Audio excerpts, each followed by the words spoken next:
Forget what you've heard. The Chiefs in Germany isn't the only big headline in town. We've got 30 minutes of other big stories to dissect, from your handy-dandy guide to next week's local elections on both sides of state line, to a new wave of finger-pointing and boiling point tension over the Royals' new ballpark plan. Is it time to hit the pause button? Those stories and the rest of the week's news straight ahead. Week in Review is made possible through the generous support of AARP Kansas City, RSM, Dave and Jamie Cummings, Bob and Marlise Gorley, the Courtney S. Turner Charitable Trust, John H. Mize and Bank of America N.A., co-trustees, the restaurant at 1900, and by viewers like you. Thank you. Hello and welcome, I'm Nick Haynes and glad to have you with us on this pre-election edition of Week in Review, lifting the hood on elections and the other meaty issues, grabbing the headlines on both sides of state line. He's been one of the busiest people in Kansas City, coming up for air after dozens of forums and interviewing pretty much every Johnson County candidate for political office. Kyle Palmer from the Shawnee Mission Post is with us, tracking the region's top political stories for KCUR News. Brian Ellison and KCUR News Director Lisa Rodriguez, and rounding out the cozy confines of our Week in Review table, former Star reporter and editorial writer Dave Helling. And by the way, if you hear coughing and spluttering or even chairs being thrown at us during the show, it's because we have a live audience of about 40 of our Kansas City PBS Producer Society members here to see how we put this show together. Glad to have you on our weekly journey through the news of our week. Now, just ahead of already polarized local elections on Tuesday, a Kansas judge upends decades of abortion law in the state. Thanks to court action and its recent statewide vote, Kansas already has some of the nation's loosest abortion rules. Now, a Johnson County judge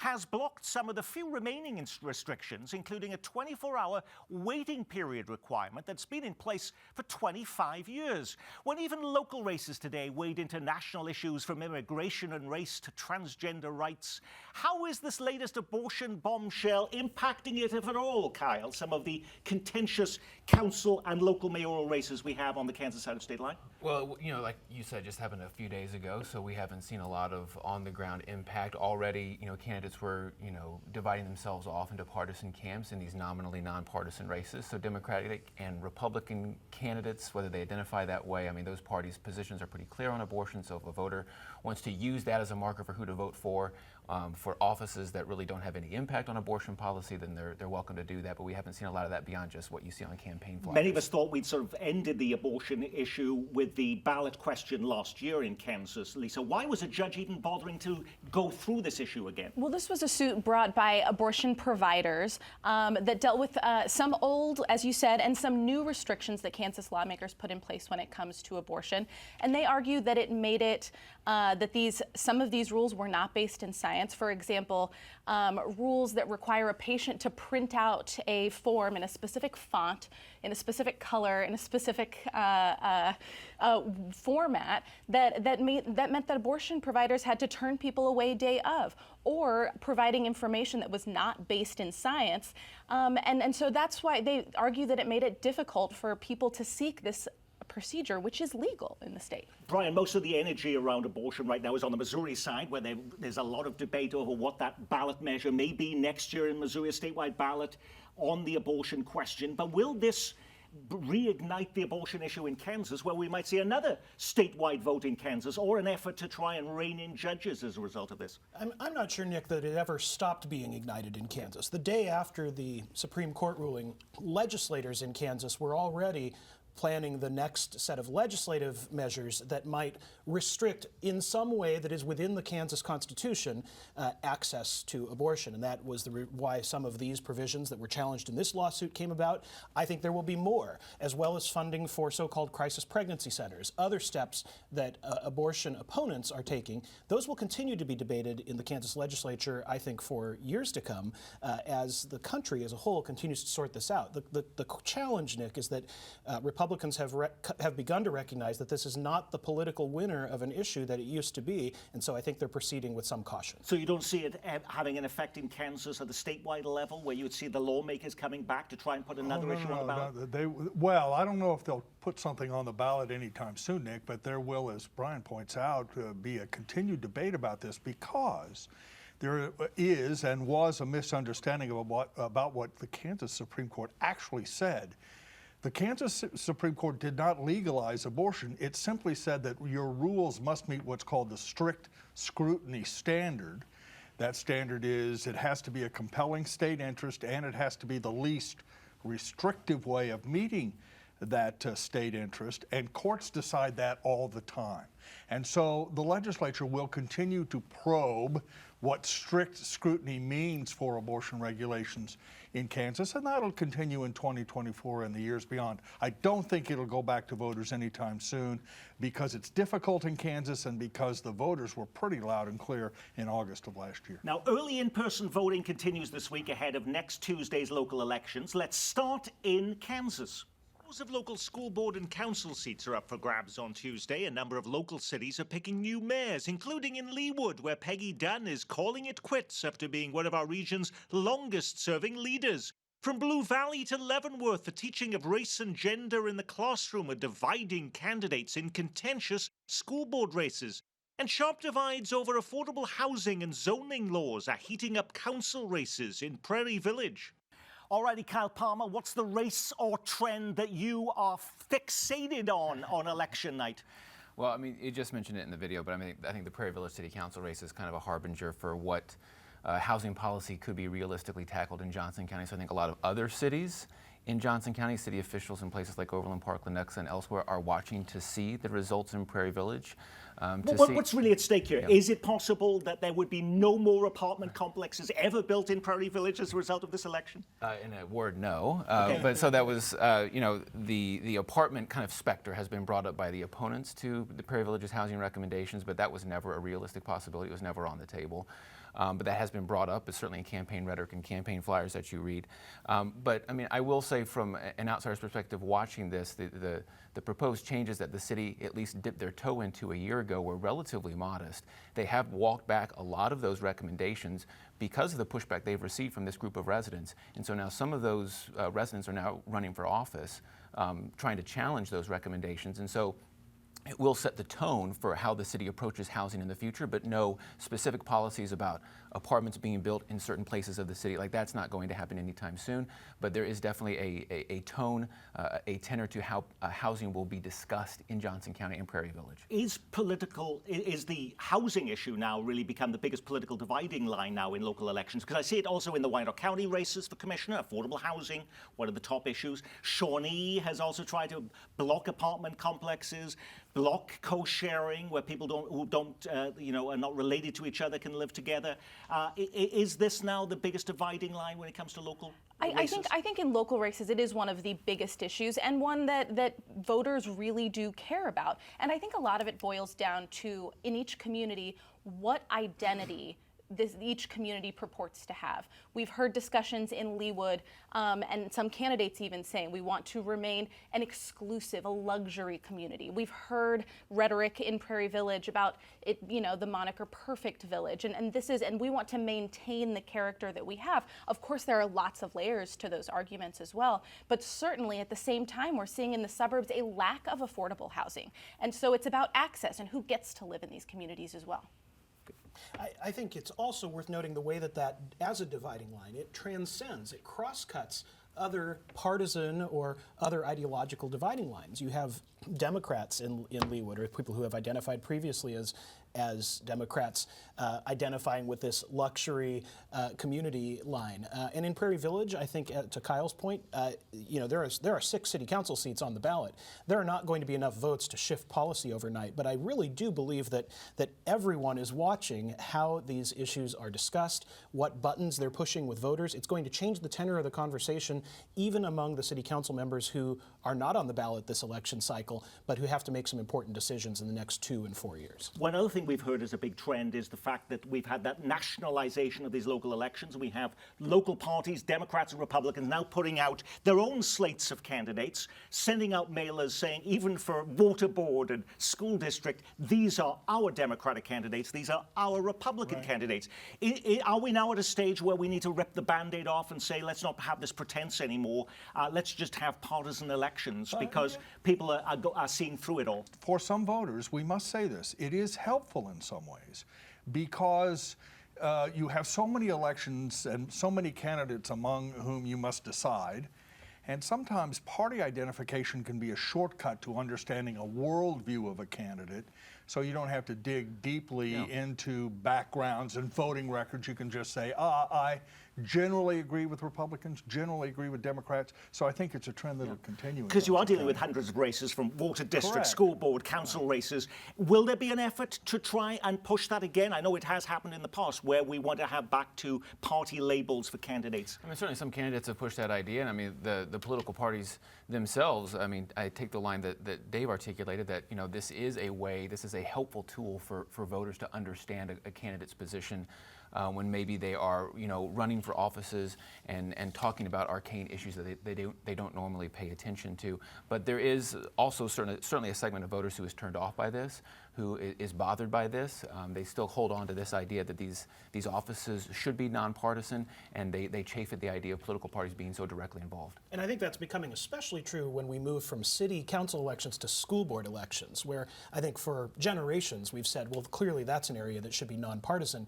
And yet, that is where we're seeing some of the strongest partisan divides, where the slates of Republicans are talking about things like the teaching of race, the teaching of sexuality, and the slates of Democrats are focused on accreditation standards and other issues. We're seeing areas that we never thought of as partisan arenas have become that. Now, I think it's interesting, too, we need to remember, and we've seen this in Johnson County especially, often those municipal elections are sort of the proving grounds for future partisan elections, people who will go on to serve in the legislature, for example. And so it serves a purpose for the political parties as well as potentially for the voters who are trying to get some sort of shorthand help. Now, in Missouri, there are tons of issue questions on the ballot. Kansas City voters will be deciding whether to renew a sales tax that funds the bus service. Without it, transit leaders warn the KCATA will be forced to cut weekend and night service to some bus routes and eliminate others entirely, with billions of dollars now flowing in from the federal government for transit-related projects.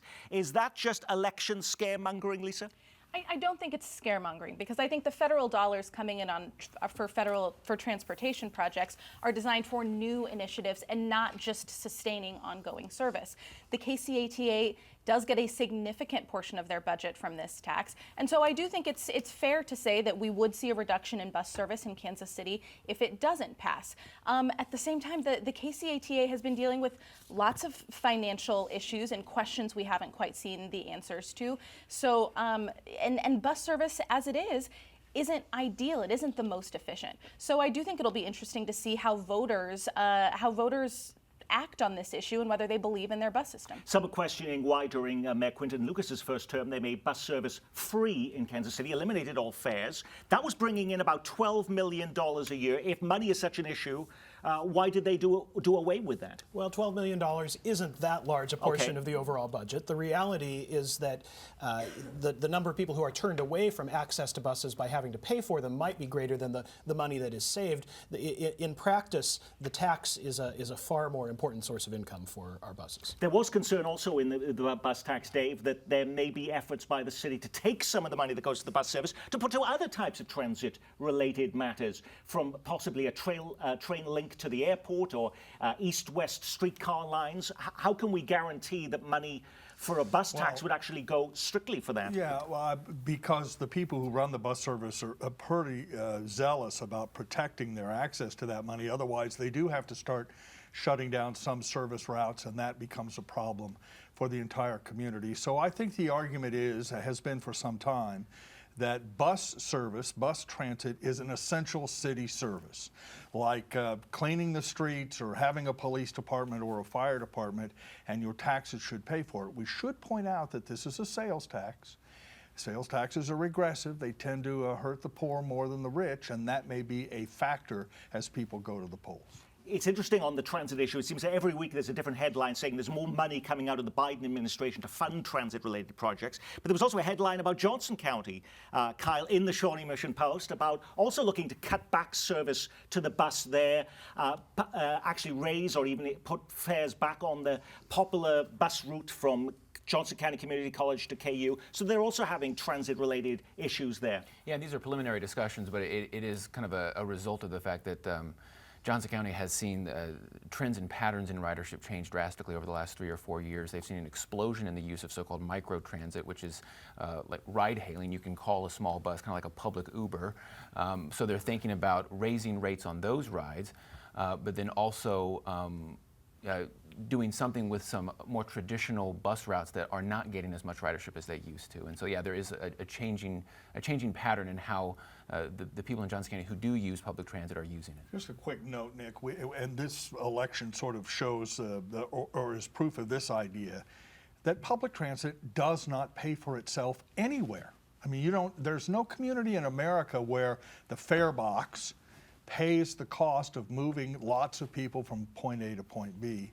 Kansas City, Johnson County, Wyandotte County, other areas are all proof of that. It does require some sort of taxpayer subsidy. The question is always how big should that subsidy be and where should it come from? And who pays for it? And who pays for it? In Clay County, 911 responses on the ballot. We've been hearing a lot in the headlines about massive wait times to be connected to dispatchers. If you agree to a $1 a month charge on your wireless phone at the ballot box in Clay County, are they guaranteeing the response will be better, Brian? They're not guaranteeing it, but they are in fact committing to spend some of that newly raised fee money on new technology that is more suited to the kinds of emergencies that might be reported from a person's cell phone and not from a landline.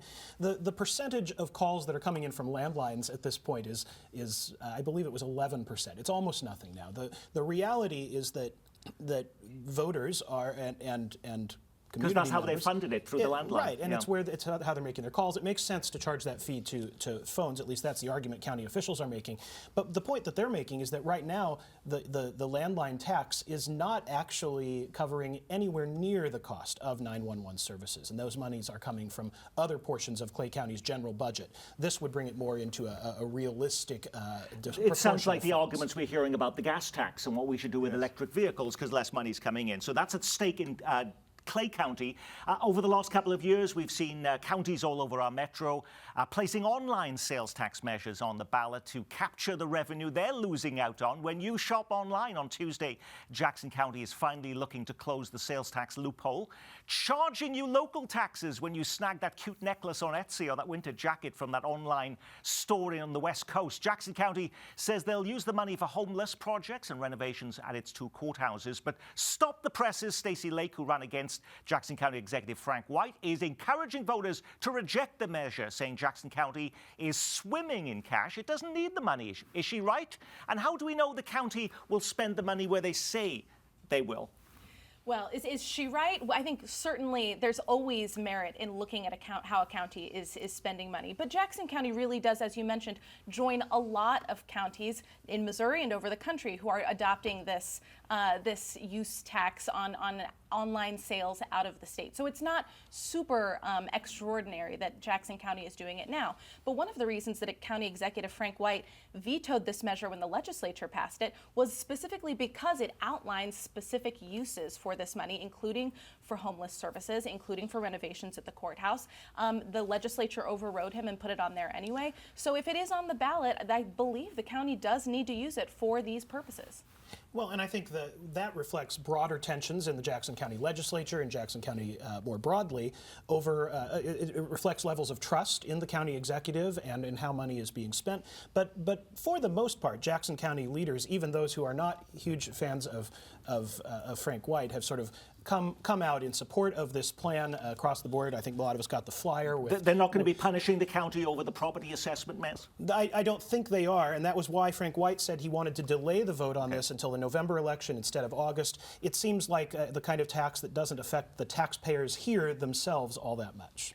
Now, as we end our week, we're waiting for the next shoe to drop this week in the ongoing stadium saga. It's getting ugly. Behind-the-scenes tensions are spilling over into public view. Last week, a confidential memo from the Jackson County Executive's office was leaked, claiming the price tag for the stadium would be billions dollars more than what the club has estimated. The Kansas City Royals blasted the numbers as erroneous. Mayor Quinton Lucas pushed back, saying that if true, the Royals would be constructing the most expensive ballpark ever built. With such a breakdown of trust, is there any evidence, Dave, that the Royals or Jackson County officials are now going to be hitting the pause button? Well, I've said for some time that I think April is very optimistic for a vote either in Clay County or Jackson County. I think it'll be more likely in November of next year. The county and the team has about 12 weeks to figure all of this out in order to hit the end of January deadline for an April vote. I'm just not sure they're going to get there because these questions are very difficult. And Nick, your viewers should know that the Royals situation is much more complicated in some ways than the Chiefs. If the Chiefs were a standalone entity, they went to the county, that would be a pretty cut and dried negotiation. But in this case, with the baseball team, they're moving, it's new construction.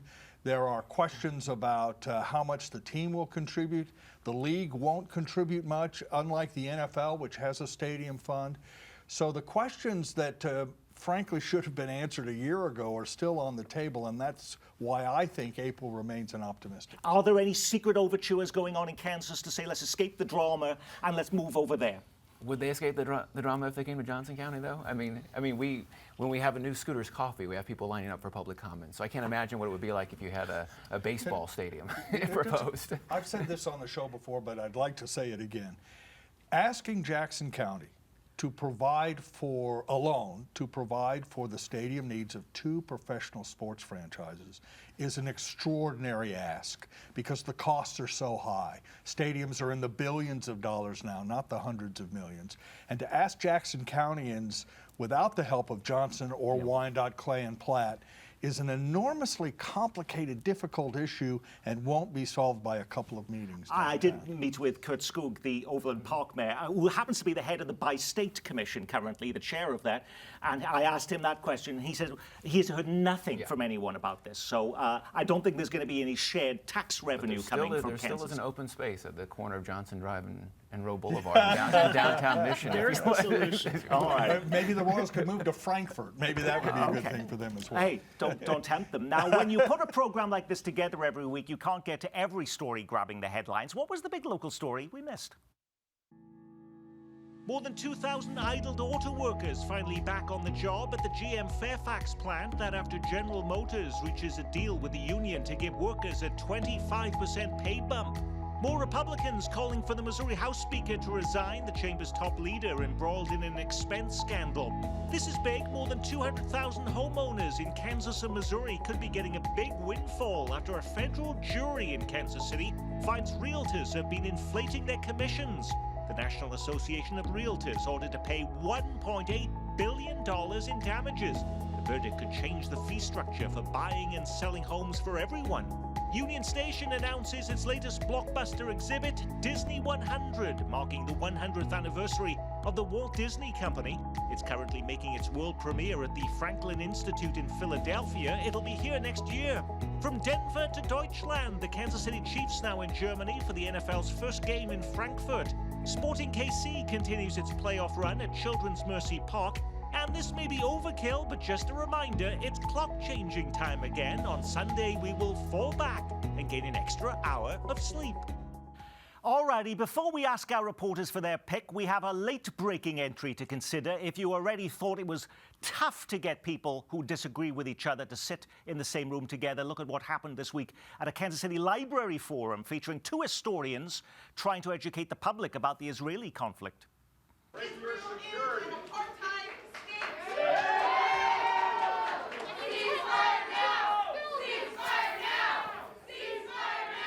The chanting and the disruption worked. The event at the downtown library was cancelled 20 minutes after it began.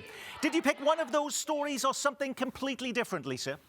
More drama in Shawnee, Kansas this week. The city manager now on administrative leave after the city council became aware of a lewd video that had been sent to some city employees. This just another symptom of dysfunction in Shawnee city government between the city council and the mayor, and may factor into elections next week. Maybe not, but we'll certainly see. You were being kind by saying lewd. Some people would say sexually explicit on that, Kyle. Yeah, and that was actually the one that I was going to say as well. I mean, I think the electoral consequences of that late-breaking news will remain to be seen on Tuesday, but it's been a long-standing issue within Shawnee City Hall, city turnover, high-level staffers leaving, tensions within the city council, and so this latest ado, or kerfuffle, if you want to call it that, could indeed have implications for those who are still yet to decide who they're going to vote for in that city council. It's also an implication of early voting because a lot of people vote early in Johnson County and they don't have a chance to even weigh in on these matters when they come in just before the election. And that started last weekend, and that will continue this weekend. So certainly some people have already cast their ballots, yes. Brian. You mentioned the Missouri House Speaker Dean Plocher calls for his resignation after questions about expense reports that he submitted that had already been paid for by his campaign. I think that story, to some extent, will blow over. It wasn't a huge amount of money we're talking about. But what I think that story revealed, Nick, is the deep fissures within the Missouri Republican Party. It did not take long for other elected officials and other candidates for office to go hard after Dean Plocher, call on him to resign, for him to respond with some very snappy comebacks criticizing them.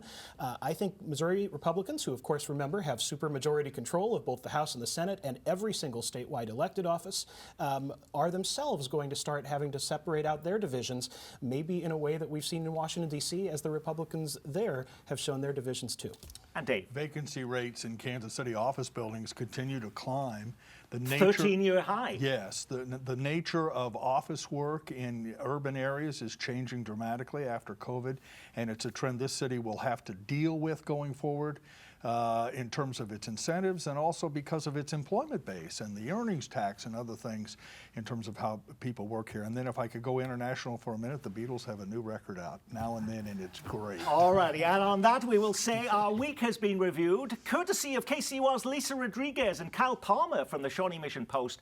On the KCUR Political Beat, Brian Ellison, and former Star News hound, Dave Helling. And I'm Nick Haynes from all of us here at Kansas City PBS. Be well, keep calm, and carry on.